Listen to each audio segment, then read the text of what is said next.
Welcome back to the YouTube channel Malawi Cameras. Trump tsopano abwera ndi word yachilendo akuti duplicitus. Akuti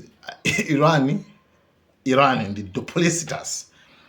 Anthu achi dishonest.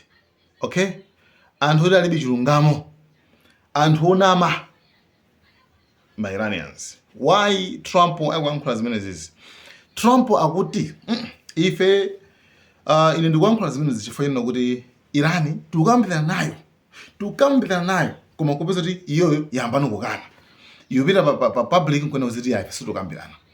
By the way, Trump analonjeza anthu kuti yayi ifeyo ndithu tiyesetsa kuti akuti tukambirana and tagwirizana zoti phase 1 tisegula Strait of Hormuz. Yes, tisegula Strait of Hormuz. So where are the Iran talks, and what are your requirements Well, you'll find right out now? today or tomorrow. I mean, they're going to go quickly, one way or the other. It's not very complex. We're talking about the strait, the opening of the strait, having it open literally by tomorrow, completely open. And that's phase 1. And phase 2 is we then will talk about the nuclear capacity, the nuclear, as we've been mentioned. Basically, it's, I think, the denuclearization of Iran has to happen, and that'll be the second phase. But the first phase is the opening of the straits. The second phase will be the denuclearization, and that'll take a little while. But we're very strong on it. They cannot have a nuclear weapon. Iran cannot have a nuclear weapon, and I have never changed. Strait of Hormuz. Come on, at the same time,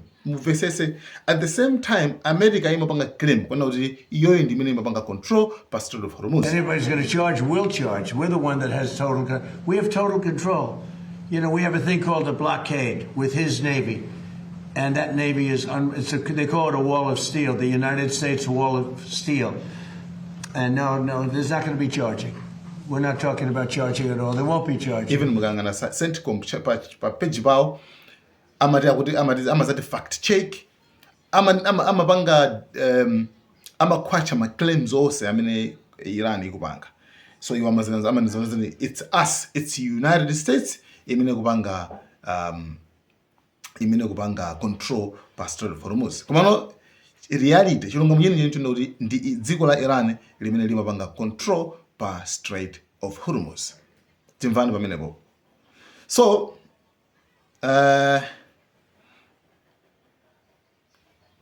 pointi imene timakamba timabwereza ndi yomwe ija sikusintha. Trump ali pakatikati ponena kuti zinthu zawathina. Koma it's either pali zinthu zokhala ndi ma options awiri okha basi amene angachita Trump. It's either kungonena kuti basi akuluakulu basi kusalenda basi ramwene basi chabwino nkhondo yatha palibenso Iran ikhale mmene ilimo imene timayankhulira mucha. Kapena ngati iwo osangakwanise zimene ziza Trump ndakuti akuone kuti apite ndi force yonse aimenye Iran ndi mphamvu zonse zimene ali nazo, which is quite unlikely, impossible. Zimene zikukhala ngati zosatheka chifukwa kuyimenya kwake kufunika kuti mupite niyo pa ground, mupite asilikali ngati pa ground nanga mmene map geographically mmene kulili ku Iran mukwanisa kupenya nkhondo yapasi pa ground. Ma experts ambiri amanena kuti muvulala guys, musapange zimenezo. Zimenezi atamweri amene uyu ndi former ambassador wa America ambassador ku embassy kucha, yeye ndi former anali wa America koma kuti dziko lanchi ku Bahrain, nayenso ndithu walangiza Trump malangizo achikondi akule is either mungozisiya zinthuzi basi kapena apo yayi mupite ndi mphamvu zonse koma monongesa zinthu. Cut your losses, Mr. President.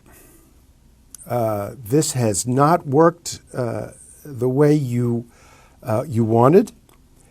If you want to declare victory, the best way to do that is either A, stop now and leave and Iran where it is, because the more you fight it, the more you're going to inflict pain on everybody in the region. That's option A. Or option B is act like you mean it. Hit Iran with everything they have. Let the region absorb Iran's counterpunch, which everybody's deathly afraid of and is convincing Trump not to do anything because they don't want to get hurt. But the only way to deal with Iran is either go away and stop, or go all the way and really flatten them. Tabu. Ameni tundi Adam. Ameni tundi Eddie. Ameni to former ambassador wa ku Bahrain. Anyway, my threats amina na bweza pompano acha. Remember kuti nkhondo pacha imamenyedwa psychologically, timati psychological warfare. Nkhondo ya mubongo, right? Ndiye pali nkhondo ya background. So ma Americans akuikamira kwambiri. Iyi ya mubongo akuikamira kwambiri. News zao zinalengeza kuti ku America mabomba awathera. Ma interceptors makamaka zowakhira. You understand? Anachita kulengeza kale. Sinkhani yoti yobisaso yayi. Koma still akakamirabe kuti yayi ife yotasiya kai titapereka khomo la diplomacy yayi Iran kukamira zoti kambirane. Iran si kukamira zoti akambirane ndi wina aliyese. Are the talks with Iran now off and are airstrikes No, back they're on? on. They're going on right now. It's an amazing thing. We have a little problem with Iran because we have many talks and we'll say we have or we don't have. We're straight about it. But they deny. When they're talking, they don't like saying that they're talking. So I say, wait, we're in talks. Big deal. We're in talks. And they'll sometimes deny it, even though they spend hours and hours together talking. No. The talks are going along. I want to give them every last chance before decapitation. Very tough to do what we have planned, still planned. We'll see what happens. But it's a very, very tough thing to do. I think I'm very proud of the fact that I'll give people a chance. This is a big move. To do an attack that big on a country, I'd rather not do it. ما الان مذاکره‌ای با آمریکا نداریم. مذاکرات با عمان هست، متمرکز بر تفاهم بر سر مسیری که تردد ایمن کشتیرانی از تنگه هرمز رو تأمین بکنه و مادامی که شرارت آمریکا ادامه پیدا بکنه، مادامی که محاصره دریایی ایران ادامه داشته باشه، تجاوز نظامی آمریکا علیه ایران و منافعش تداوم داشته باشه، مادامی که همه مواردی که آمریکا در این مدت نقض کرده نقضهاش ادامه داشته باشه، قاعدتاً در وضعیت تنگه هرمز اتفاق خاصی، تغییر خاصی نخواهد افتاد. Right? Iran kungona kuti bwelelani chani MOU. Chifukwa Iran kuzoza kuti MOU ikangopangadwa ikangotetezedwa. Right? Ndekuti zimene Iran zonse imafuna zitheka. Kutsogolo kuno maybe zikhozopeza kuti pali zinthu zikapa zimene Trump atakupanga kuona ma concessions ambiri ngati kugonja kwambiri kumbali kuza ndi Trump mbazina ndi zina kumavomera okay tipanga zakuti just kuti mina yake zinthu zibwereso mujimake statement ine imene yabwera pano ndiona kuti remember kuna kuti pankhani kuza ndi pa Strait of Hormuz Iran si kunena kuti ife tikutseka no Iran kunena kuti mpotsegula komano ife ndamete ngapange control pa Strait of Hormuz ife yo ndamete ngapange control not America. America zimene ndaya nazo kwambiri komano panopa akuzindikira bonzoti mati nkhani ndionadi pabe ife tingapange ma Americans Iran ndimene ingapange control pa Strait of Hormuz ndipo statement ina yake imene yabwera Trump pina akuipereka amene akunena kuti kutsogolo kuno Iran izipanga control pa Strait of Hormuz after kuti ife yapanga authorize taloleza yo kuti azipanga yani kuti azipanga atopanga control atichoyambira chake ati ndi America atoyamba ndi America ndimene izaloleza yo kuti azipanga control. It's like kuti kukonzekera kumene kutsogolo kuno fa kutsogolo kuno akuyena kuti iwo afune asafune akuyenera kugonja basi ma Americans amene you see.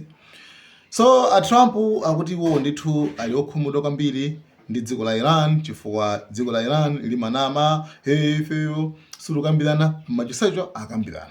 So we don't know kuti akamba za chilungamo ndani komano Iran yanenesa kuti ife palibe zokambirana ife sitikambirana ndi wina aliyense. You understand? Ife dziko medu makambirana ife ndi dziko la Oman. Maisha zamene avula nato ndi amenewo.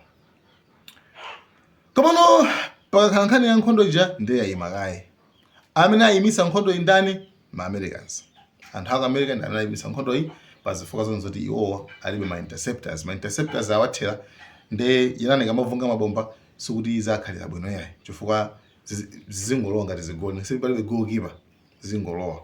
So akhozobwesa ma reasons onse amene angabweresewo. Komano ndoni zoti chilungamo ndi chimene chichi. Chifukwa sangavomereza. Right? Sangane chilungamo kunzira akulu apapa ife ma tisibadithela hayi abweserezo nina, right? Yeah, so nkhani zimenezo. So guys, thank you so much. I'm Ryan Cameras.